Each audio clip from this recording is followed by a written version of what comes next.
18/8/2026 இன்று கள்ளக்குறிச்சி மாவட்டம் சங்கராபுரம் காட்டுவண்ணாஞ்சூரைச் சேர்ந்த திரு காத்தவராயன் அவர்களின் பிறந்த நாளை முன்னிட்டு 3 வேளை சிறப்புணவு வழங்கப்படுகிறது. அதன்படி இன்று காலை நமக்கு சிறப்புணவு வழங்கப்படுகிறது. இன்று இனிய பிறந்தநாள் காணும் காத்தவராயன் அவர்கள் நோய் நொடியின்றி வாழ்வில் எல்லா செல்வங்களையும் வளங்களையும் பெற்று நீடூடி பல்லாண்டு காலம் வாழ வேண்டுமென வாழ்த்துகிறோம். மேலும் நமக்கு உணவு ஏற்பாடு செய்த அவரது குடும்பத்தினர்கள் அனைவரும் நல்ல உடல்நலத்துடன் ஆரோக்கியத்துடன் இறைவன் அருளால் நீண்ட ஆயுளும் நிறைந்த வாழ்வும் உயர்ந்த புகழோடு பல்லாண்டு காலம் வாழ்க வாழ்க என முதியோர் சார்பாக வாழ்த்துகிறோம்.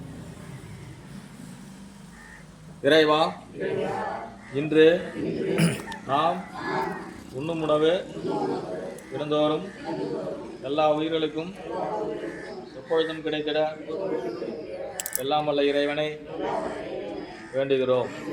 நன்றி இறைவா.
அந்த கட்டை கொடு, சாப்பிட கட்டில அந்த கட்டை